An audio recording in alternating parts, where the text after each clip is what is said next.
ஹாய்ப்பா, எல்லாம் என்ன பண்ணிட்டு இருக்கிறீங்க? எல்லாம் சமைச்சிட்டிங்களா? சாப்பிட்டீங்களா? நைட் டிஃபனா, சாப்பாடா, இல்லை வெரைட்டி சாதமா? என்னங்கிறது நைட் டிஃபனை என்னங்கிறது கமெண்டில் சொல்லுங்கள். சாப்பிட்டீங்கன்னா இன்றைக்கி அம்மா வீட்டில் என்னம்மா நைட் டிஃபனா சாப்பாடாங்கிறத வாங்க பார்க்கலாம். பாருங்கள், சுட சுட ஆவி பறக்க சாப்பாடு தயாராக இருக்கிறது. அப்பாவுக்கு மட்டும்தான் சாப்பாடு.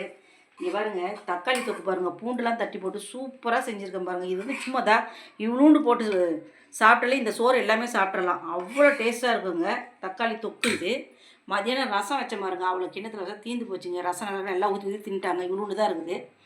காலையில் கருவேப்பிலை சட்னி அரைச்சி இந்த மீதி இருக்குது, அதை வச்சு அம்மாவுக்கு இட்லி.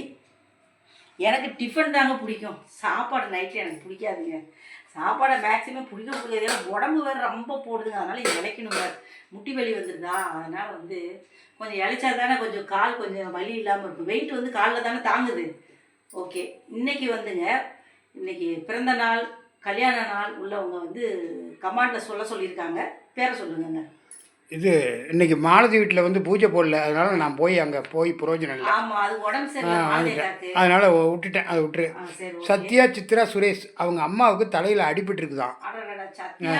சத்யா சுரேஷ் சித்ரா அவங்க அம்மாவுக்கு வந்து தலையில் அடிபட்டுருக்காப்பா. நாளைக்கு அமாவாசை நாள், நாளைக்கு அங்காள பரமேஸ்வரர் கோயிலில் வந்து பூஜை போடுவாங்க. அங்கே போய் மனசார வேண்டிக்கிறப்ப நீங்கள் எந்த கவலையும் போடாதீங்க, நல்லபடியாக குணமாயிடும். ஸ்ரீஜா சென்னை நாளைக்கு பர்த்டே வாழ்த்து. ஸ்ரீஜா சென்னையிலேருந்து ஸ்ரீஜா, உங்களுக்கு நாளைக்கு உங்களுக்கு பர்த்டே. Happy birthday Sreeja. நாளைக்கு உங்களுக்கு அட்வான்ஸாக, இன்றைக்கி அட்வான்ஸாக, நாளைக்கு கண்டிப்பாக இன்னொரு தடவை சொல்லுவேன். பல்லாண்டு 11 வாழணும்னு மனசார வேண்டிக்கிறப்பா.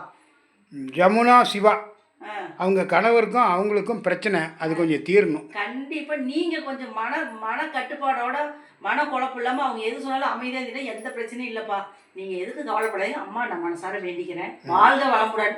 தமிழ்ச்செல்வன் பெண் புவனேஸ்வரிக்கு குழந்தை பிறக்கணும், நாளைக்கு அங்கே போய் வேண்டிக்க. அங்கே நம்ம அங்கே அம்மாட்ட போய் நான் வேண்டாவே கண்டிப்பாக உங்களுக்கு குழந்தை பிறக்கும்பா. நீங்கள் எதுக்கு கவலைப்படாதீங்க. நீங்கள் அடுத்த ட்ரிப்பு அம்மா நான் அந்த மாதிரி இருக்கிறேன்னு நீங்கள் சொல்லுவீங்க. ஓகே.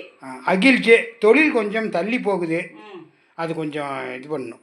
ஒன்றும் பிரச்சனை இல்லை. தொழில் வளம் நல்லா வளர்கிறதுக்காக நம்ம ஒரு எலுமிச்சம்பளை கனி வேலில் குதி வந்து நான் வேண்டிக்கிறப்ப நீங்கள் எதுக்கு கவலைப்படாது, நான் கண்டிப்பாக உங்களுக்காக நான் இது பண்ணிக்கிறேன். சத்யா சித்ரா சுரேஷ் ஃபேமிலிக்கு வாழ்த்து. சத்யா சித்ரா சுரேஷ் ஃபேமிலிக்கு வாழ்க வளமுடன், பல்லாண்டு நீங்கள் வாழணும்னு மனசார வேண்டிக்கிறேன். வனிதா அம்மு 20வது பர்த்டே. ஓ வனிதா அம்மு, நீ 20வது பர்த்டே. ஹாப்பி பர்த்டே அம்மு, சீரும் சிறப்புமா இருக்கணும்ப்பா. வாழ்க வளமுடன். ரிக்கி தரணி ரிக்கி உஷாவுக்கு புதன் பர்த்டே. ஓ புதன்கிழமை நாளைக்கு.